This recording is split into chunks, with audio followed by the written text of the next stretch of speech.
Come on. I was trying to wait for like the first guest to come on. We don't need to wait for them. I missed you guys. I guess they'll catch up. Okay, so I'm like, I literally ran into the house. I have some exciting news. Wait, I want to make sure that they our new sponsors. Okay. Log in. Hold on, I'm going to text them and make sure that they're on now. We have new sponsors? Yes. Hi, Jess. Yes. I'm late. Matt. It's good to see you. Huh? I was talking to Matt while you were talking to each other. Got it. Matt, where are you? He looks fancy. I can't tell you, otherwise I would have to come. Oh, it's a secret location. Sorry. Yeah. Okay, so all right, so I'm hoping that they will join in. There people are commenting. Oh, I can't see the comments. Crap. All right, wait, I'm gonna look and see if I can see. Okay, so I'm late because I was just negotiating, and it was like negotiation 101 with our newest sponsor. The No Contact Concert Series is our newest sponsor for the podcast Toilet Paper Fortune Cookie. Have you heard of the No Contact Concert Series? No. You probably haven't. So you need to find their website. We're going to post it in our comments. This is Micah's thing, yes? What? This is Micah's thing, yes? It's Micah's thing, right? Yeah. Wow. Micah, I just came from having beverages and a strong negotiation with Micah Davidson and John Crawford. And they said, hey, listen, we're going to make you late, but it'll be worth it. We'll be your new sponsor. So surprise, Micah, because that's new to him. They were joking that they were like, yeah, we're going to make you late, and you have to mention the concert series. And it's like, okay, I'll do one better. You're our new sponsor. So how's that? That's awesome. So, and all seriousness, the No Contact Concert Series is pretty cool. You can find them on Facebook. I am seriously going to give them a pitch right now.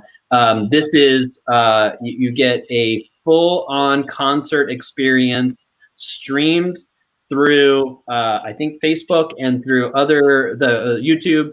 And they just had an artist on. Kara, help me out. Somebody post it. Micah, tell me. Yeah, I know he's on because I see him commenting. Post the link, Micah, to the last episode or the last concert because it was amazing. So, wow, fantastic! That's awesome! Woo! We get some swag. Yeah. Right, we should get some swag. We should get some shirts to wear. I'm wearing my late night, too many late nights shirt today. Love it. My friend Colbert. I'm apparently hoping that Fender sends me some free shit. Yeah, they should. Or sponsors. So, hey, welcome to the recap of episode 7. Jessica Michaels is back. Yes! I missed you guys terribly. Yeah. Terribly. We missed you too. You're not we missed you too. Yeah, I listened to it was a very good episode, guys. Really good. Carly Burris was the artist. She was phenomenal, by the way. I tuned in and I actually did watch it. It was amazing. Tomorrow night's show is Darren and Brookie Alterage. So tune in. No Contact Concert Series. We have some this on this side. There we go. I got a weird fear thing going on. Me rushing in. Matt Stokey, you look relaxed, my friend. I feel great, Dave. Wait, I got to turn on my light. Nobody can see me. There we go. I feel fantastic. You look fantastic. You look rested, relaxed.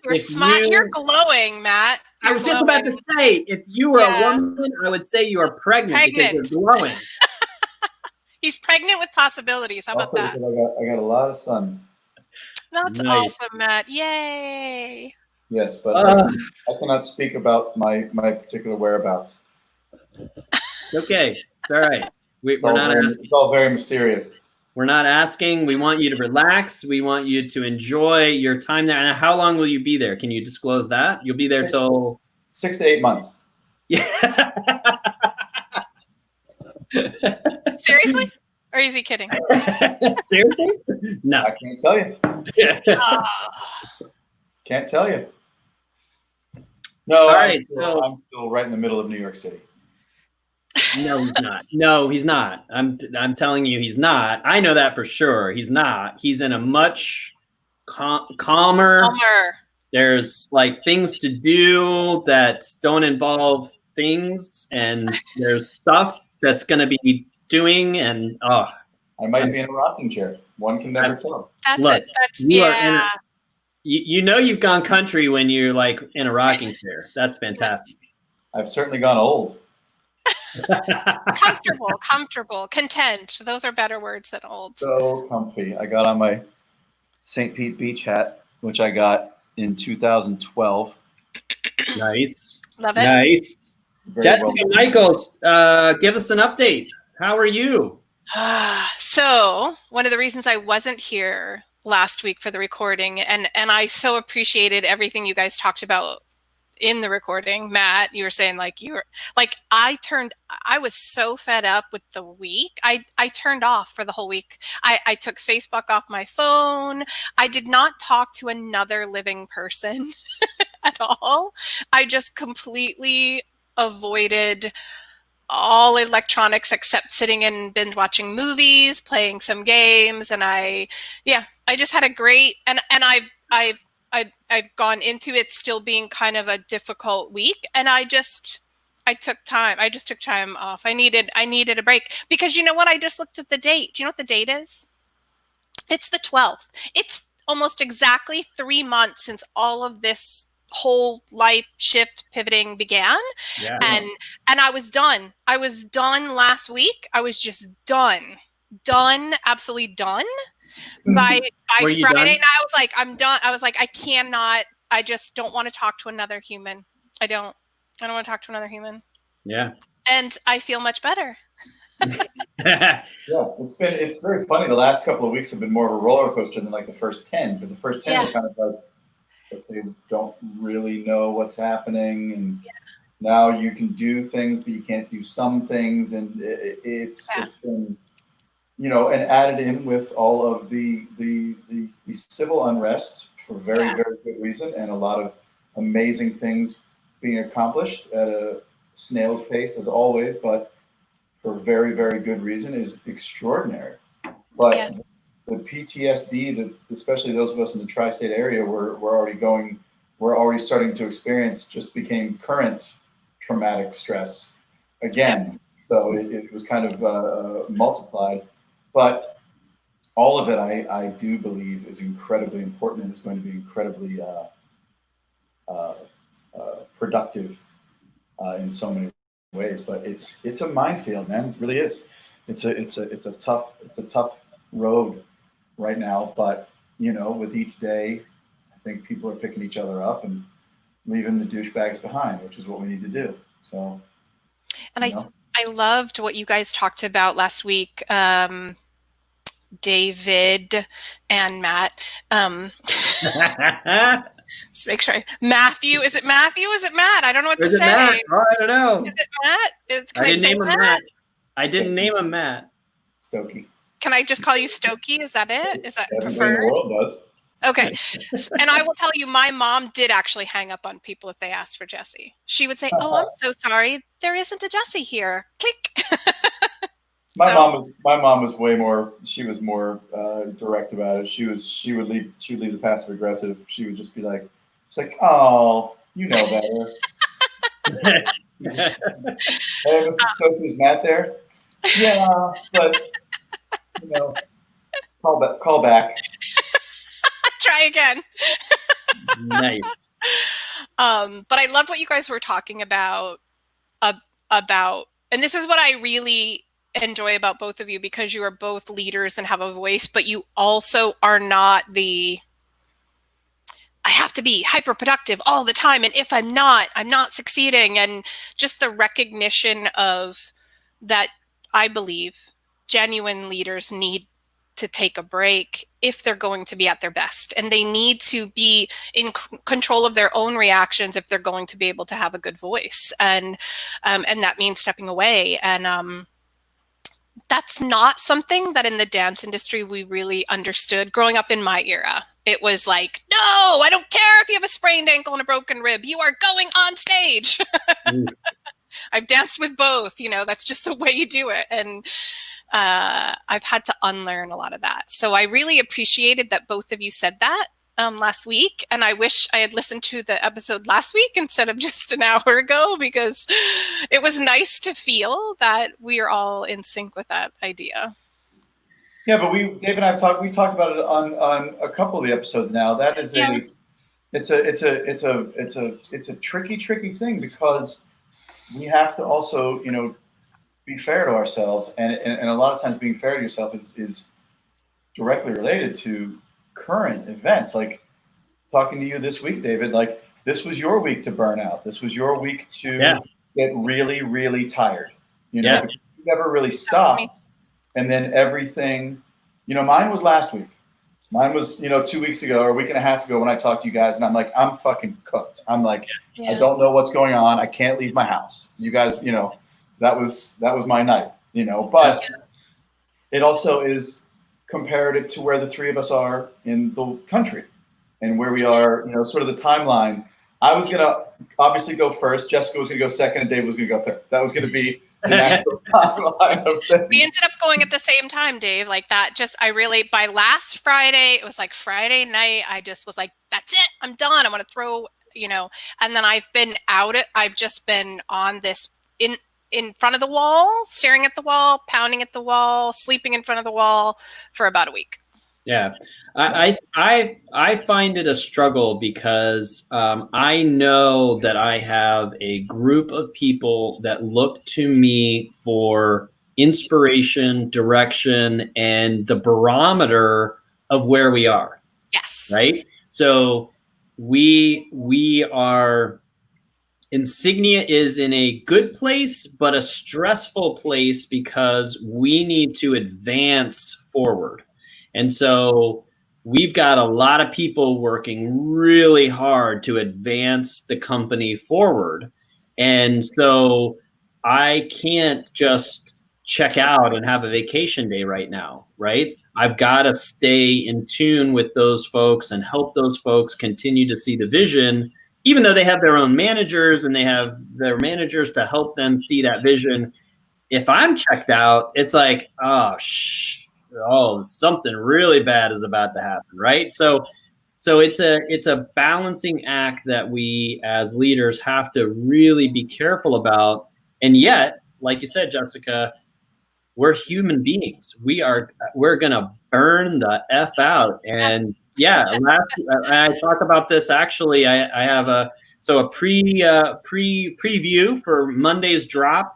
I feel like it's one of my favorite so far Stringer strategy sessions, because it's about burnout. I talk literally about burnout and how it's just what you have to deal with as a leader. This was kind of my week, and there were a couple of days this week where it's like, I actually had a review with one of our managers. It was her annual review, and we were sharing about kind of where we are and about how she has struggling through this sort of time. And I said, I'm actually building time in my day where I just go, pacing, just stare off in the distance and just not.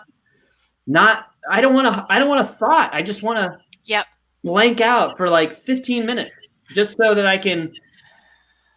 Yeah. All right, let's lean in again. It's like that.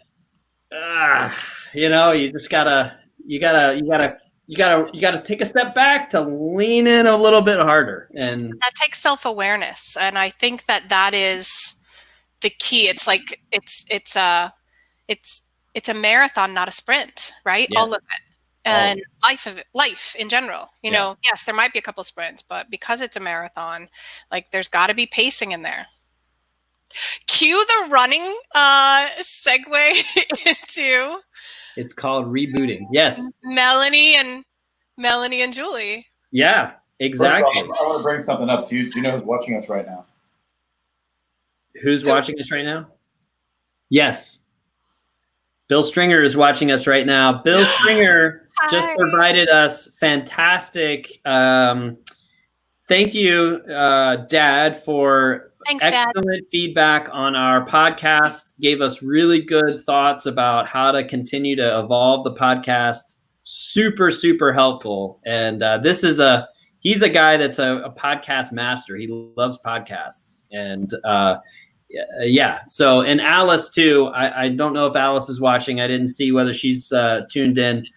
Alice also called me once. She started with texting. She's like, "Hey, you mind if I tell you a little bit about what I think about the show?" And I'm like, "Of course, sure." And then she's like, blasting me with a whole bunch of text messages. And then I read through them all. I'm like, "Oh, yeah, that's a great idea." And then my phone rings. It's her. It's like, and we talk for another 2.5 hours. It's like, wow. She is so excited about what we're doing and about the format, and so I and the show with Mel and Julie Frost was amazing. I mean, that they are power gals. I have to say, don't ruin it, because if anybody didn't actually watch it yet, go back. My favorite part of that entire show was, and I didn't know the story of the super mega star that Matt Stokke totally messed with in that moment. You got to go back and watch it. That was amazing.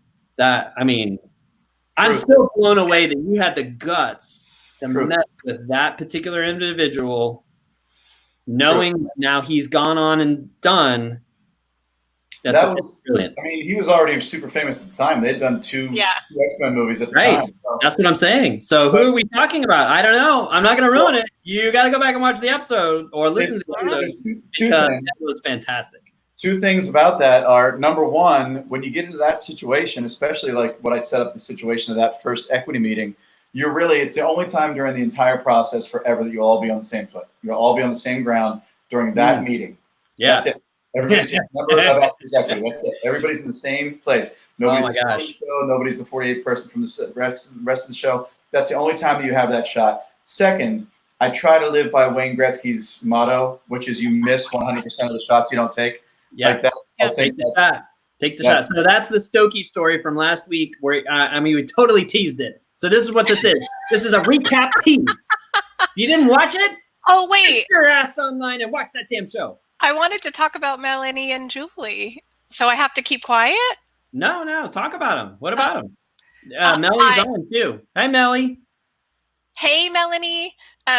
Your mom's here too. I know. Hi, Mom. Everybody related to Dave is on the show. Thank God. By the way, David, can I just talk about your fabulous family? I'm the one who calls him Dave, and they're all watching. And I'm not going to take it. Jessica, no Dave. David. But then why does your name thing say Nave? Naven. Well, that's the play off of Naven. And so Naven Johnson. Naven Johnson?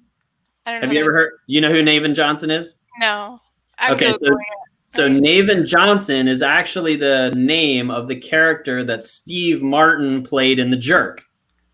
Oh. And so for some reason, my cousins, Paul, Mark, and Patrick, thought it was funny to call me Naven Johnson rather than David or Dave or whatever they wanted to call me. So I've been Naven Johnson since I was in middle school. Oh my gosh. I took it one step further. So this is a little like, I joke with people, I do have my thespian card, and that is a lifetime thespian card, and I still have that mofo. And so when I thought about being a serious thespian in high school, you get your makeup kit, right? That's like a rite of passage. You get a little like what should be a fishing tackle box, and you turn it into like magic powder and you put on your face. And it felt always weird to me, but I was like, I'm gonna own this. And I painted Navin Johnson on my red makeup kit. Oh my gosh, that's awesome. School. And I was in several like shows throughout high school that were non-high school shows that were outside of I was in Hamlet, and I was in 6 Characters in Search of an Author. Go look that weird shizzle up. It's an Ionesco play. Ooh, it is weird. Anyway, so I would walk into the show, with my Navin Johnson. I owned that freaking name in high school. So it's just stuff, So anyway. Okay, now I know. And so I play off the name. I'm Navin J. I'm Nave J, Navin the third. I just think you have the greatest family. Like, I want to be in your family. I want your family to adopt me because you just have the greatest family. Wait and I till love you the meet show. them and actually go to Florida and hang out at Shay's Stringer in St. Petersburg, Florida. You won't leave. You literally won't leave. I was just living in Fort Myers, Florida, because that's where my mom and my brother and my uncle and my fabulous and amazing and perfect little 8-year-old nieces. And Mel says you've already been voted in. I'm in? Oh, yeah, no you're in. way. Mel says you're in. Mel, I don't run. I don't know how to run. Dancers typically don't run. We don't run anywhere unless it's like to a taco truck. That's what dancers do. We don't run. That's about to close. You just got invited to David's house too. Yeah, awesome. Meek just said, "Come on down." I love this. I love this. I love this. So yeah, so where are you? Wait, where is your family at? They're in St. Petersburg, Florida. So I love St. Petersburg. My mom and dad are in St. Petersburg, Florida. My sister Melanie and her husband Scott is in St. Petersburg, Florida. Alice is in New Jersey, as my father-in-law says, New Jersey. And why I have this, Jess. It's why I have this hat. I want the hat. I want the family. I've been going to their neighborhood since 1992. On our first spring break in college, Patrick and I were freshmen, and we went down in February or March of 1992. I had not been in Florida since I went to Epcot in 1980, and we flew down, and I met the Wilsons, and by proxy was introduced to the Stringers and the Burtons, the extension of all of them over the last 28 years. Wow. Have spent many a wonderful night with the Stringers, including last year, the first time after my mom had passed away. I went down to Florida, and I wanted very badly to go over and spend time with just Ginny and Bill. They're they're great people. They've been very good friends for a long time. And Bill and I had some wonderful things to talk about that evening. And he and I and Ginny got drunk on his really, really good, amazing bourbon and solved all the problems. Hey, my mom doesn't get drunk. So is this new? Is this a revelation?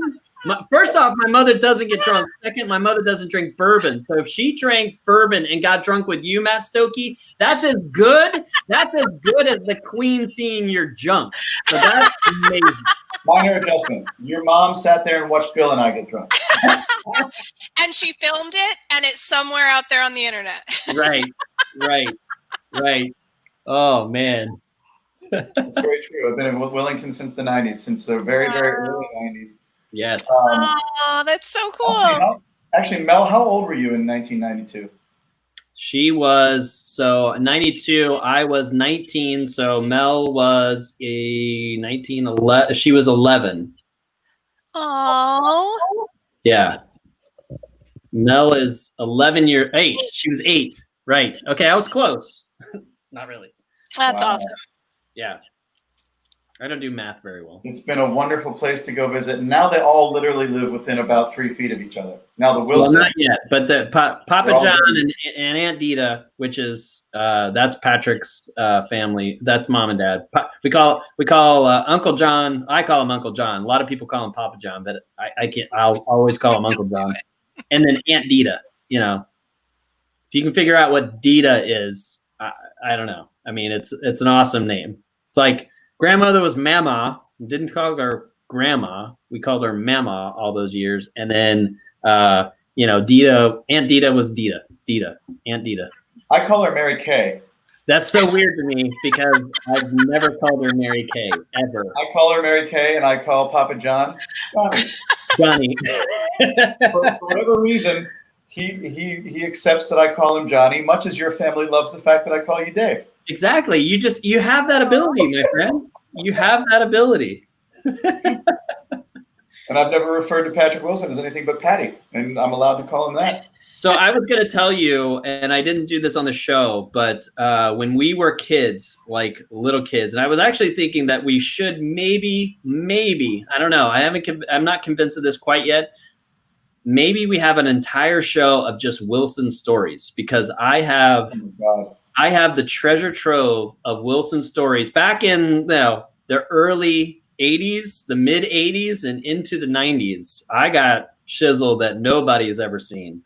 And so I was going to tell you on the episode that my name for Patrick was always Packy. So he called me Davey, and I called him Packy.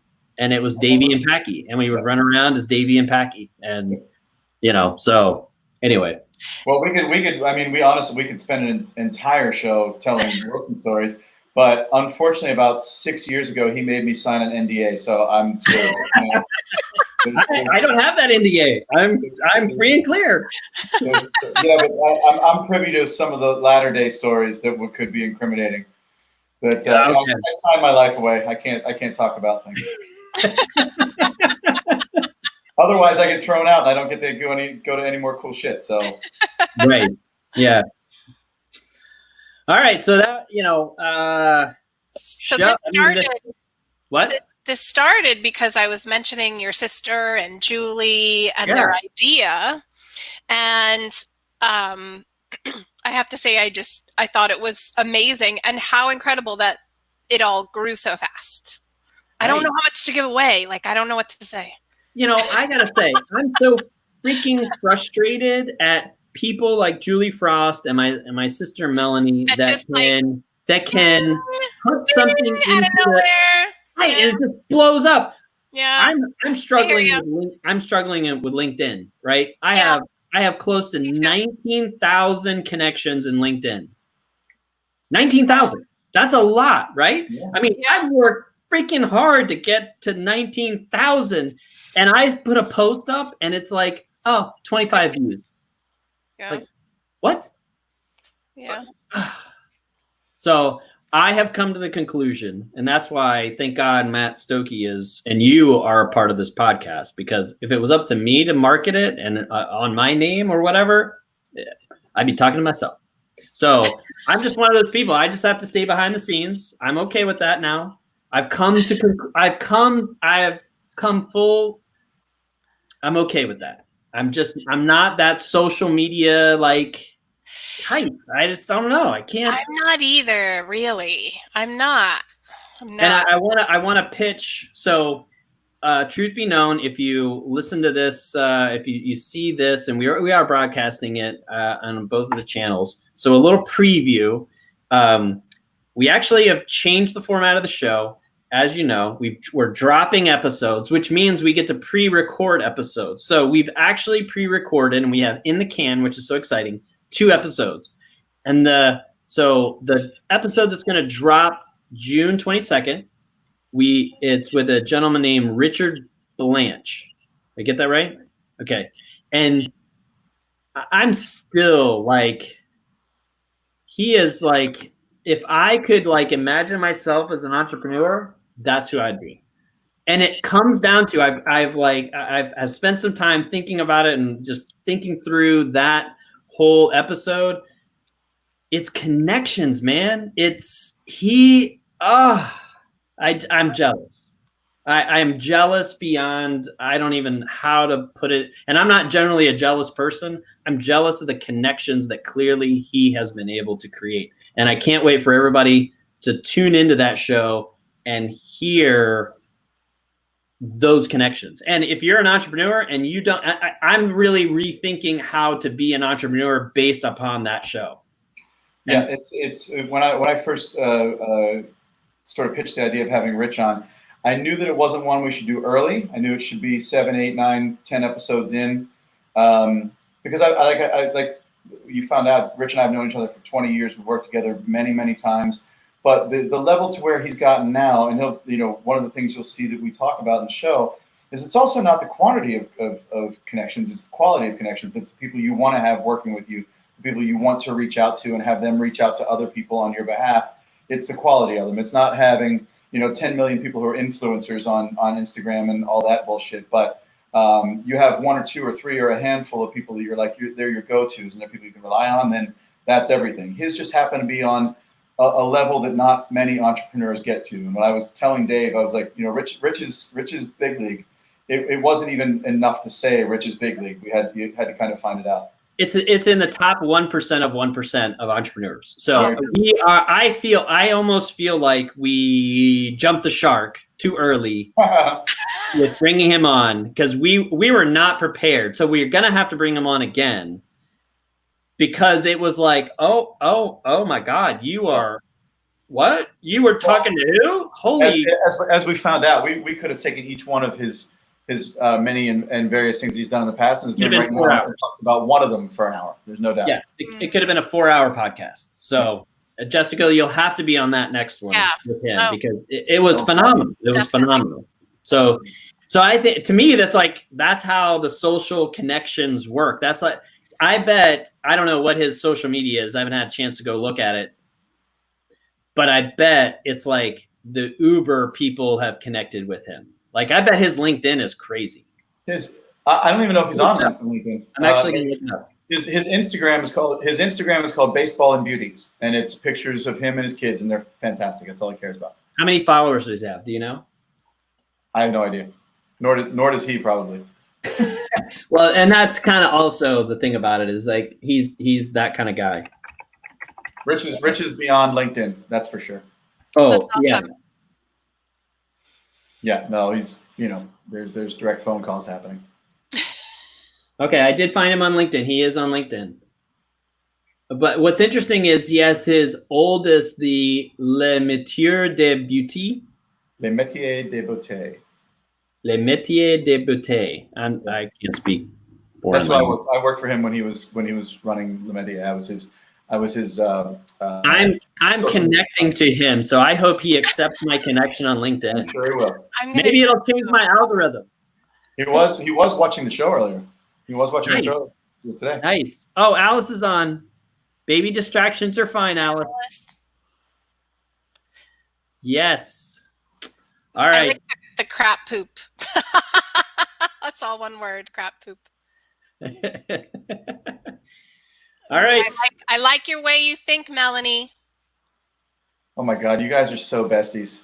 You and I love her already. We haven't met, but I just loved last week. I loved their way of thinking, that it really wasn't intended to start as anything big. And of course, when it starts out with that intention and that heart, it will. And they saw a need and they stuck by it and they provided it. It even inspired me to want to run, and I don't run. Like, I hate running. I just have never loved running. Maybe it's because I have asthma.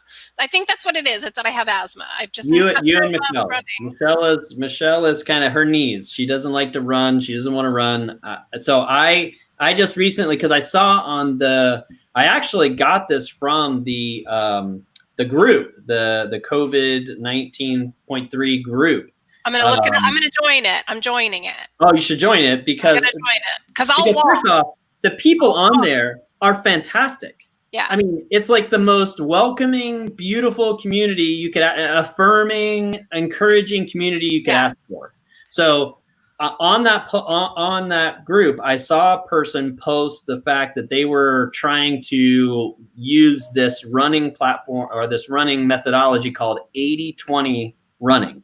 So the encapsulation of the idea is that you take your heart rate, max, and then you run only at 80% of that max heart rate. So you don't get out and go plowing through 3 miles. You create a program where you're only running most of the time at 80% of your heart rate, and then you work towards, if you're going to race, if you're going to work for a race, then you 20% of the time you're running at race pace, right?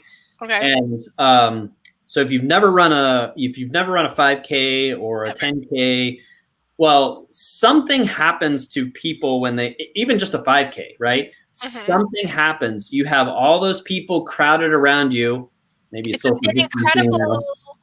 an incredible bonding experience. I've seen it. Yeah. You have endorphins and adrenaline when that buzzer goes go.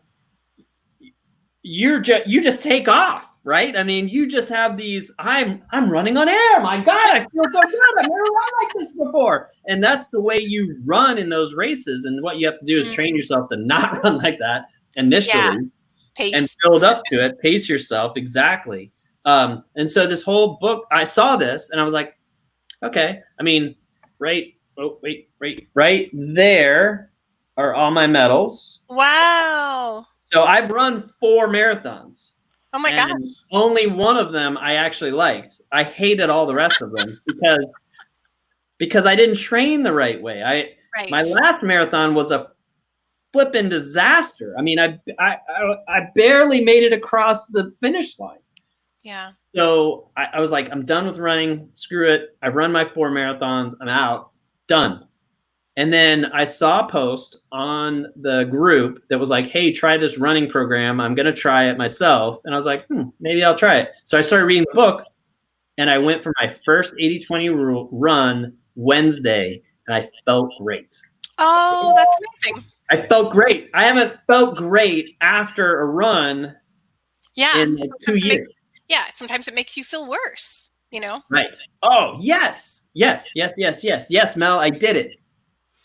So the only reason I'm even interested in running and fascinated by running is because that's one of the ways that the foundation, Dylan's Wings of Change, raises money. We call it running for Dylan.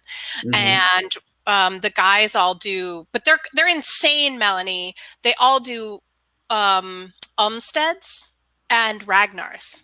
So we're talking 212 miles in 24 hours as a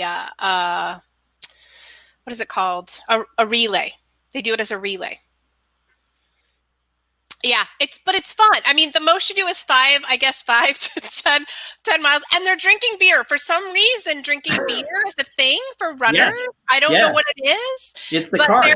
They literally drink beer and run and drink beer and run. And they're falling out of the van by the time the end of the race comes. And that sounds like my and they're wearing tutus and makeup and crazy streamers and screaming and and it looks like fun. And I would do it, but I just Stokey's not into it. No, you're not. I've run about 25 Ks and I've run 1 10K, and 6.2 miles is exactly as far as anybody should ever run. Ever. I'm with you. 6.2 miles. You don't need to run any further than that. 6.2 miles is great. That's it. I'll tell you, I disagree with you. A half marathon. So a half marathon is actually where I think a human being should stop. And even though we go another half marathon, I'll tell you, my first half marathon I did in St. Pete, Florida, in February. It was the Rock and Roll Half Marathon, and I had trained so well, and even in that training is where I ran my first 10 miles and finished at the very first time I'd ever run 10 miles. And I was like, oh my God, I feel so good. I can't describe to you how good I felt. I instantly called Patrick and said, you want to run a marathon before you turn 40? I'm in. Let's do New York together. And so that was the plan. which is a whole nother story, which I will leave for from another time. I know But it. fast forward to doing my half marathon to train up for that full marathon. I ran my first 10 miles of that half marathon at my pace, right? Now rollerblades, what? Mel has a great idea, which I want to come back to in a second. Anyway, I ran my half marathon at my right at pace. I was like at that time, so many years ago, I was like 8.5 minute miles, right? And I was feeling great, got to my 10 miles, and then all of a sudden something happened and these endorphins kicked in, and I ran the last 3 miles of that half marathon in sub 8 minute miles. Wow. My best was mile like 12 at like 7.5 minute miles. I thought my shoes were not touching the ground. That's amazing. I've heard of that. It was, but I've never felt that in a marathon, which I'm pissed about because you don't feel anything like that in a marathon. So I finished. So the end of that story is I finished that race. It was 38 degrees in St. Petersburg, Florida in February, which is cold for Florida. Yeah. I was in shorts and a long sleeve shirt. I finished the race. It's still 42 degrees when I finished the race. I am sweaty and freezing cold. Someone gives me one of those stupid like tinfoil blanket things, and I don't have my phone. I have no way to communicate with my family, and I'm sitting there shivering in a crowd watching Flo Rida. Awesome. And there's all these people dancing, and I'm like, I'm gonna freeze to death. Yeah, I think that being on wheels. So I bought a bike, and I thought I didn't like biking. I didn't realize I bought a hybrid bike. Hybrid bikes are not very fast. So I was going with a group of people, and a friend offered. He's like, "Here, do you want to try my bike? It's a road bike." And I realized that it wasn't that I didn't like running, and it wasn't that I didn't like biking. It's that I need speed. I really like speed. I want to go fast. So I may be in the walking group, but I want to get a bike to do it. I'll blame you. Oh, wait. I remember that too. Bike. Debbie ran too. Yes, Mom. Debbie ran too. That's right. All right. So, hey, this is Mel's idea, and I think it's pretty awesome. So I'm going to read it on camera.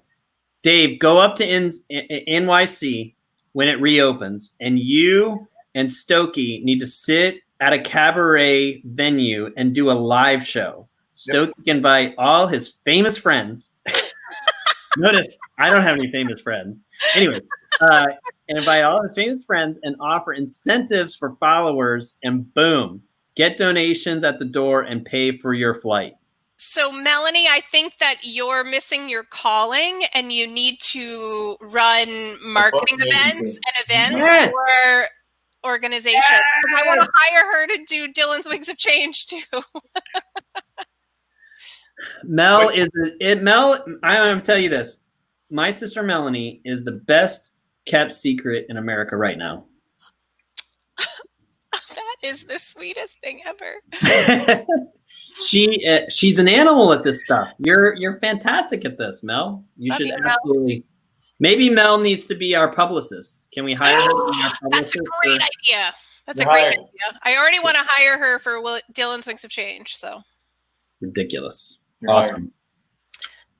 All right, you do a show in New York, and I'll be there. Yeah, you would definitely be there. In a mask and a hazmat suit. Yes. I'm gonna go eat dinner. Dokey's out, man. He is ready to go. All right. Well, hey, this went a lot longer than we thought it would. We love all the comments. We've clearly defined that my family is our greatest audience, and that's fine. That's what you need for a while, to get us off the ground. Jessica, awesome to see you. Thanks for joining in. Stokey, take it easy, man. Yeah. This is it, buddy. Have you ever seen me look this happy? Nope. I'll say it again. You look glowing. If you were a woman, I would say, "Good Lord, you're knocked up." Jesus. I'm gonna go get a test just to make sure. Just to make sure. All right, team. Thanks for tuning in. This was the live recap of our episode 7. Go watch it. Go listen to it. Oh, wait. It's good. We have a special guest at the end. Oh, she wants to say hi. Come on. Michelle. Hi, go watch it. Next episode drops this coming Monday. That will be with Kara English from the Blue Jay Listening Room. It is such a good episode. Please tune in and listen. This is a great venue, great entrepreneur. She is the bomb diggity. So check her out and check out the venue and make sure you watch our podcast. All right, Jessica, you good? I'm good. Stokey, good? Outstanding. All right, let's all begin our weekends. Thank you so much. Bye-bye. Bye.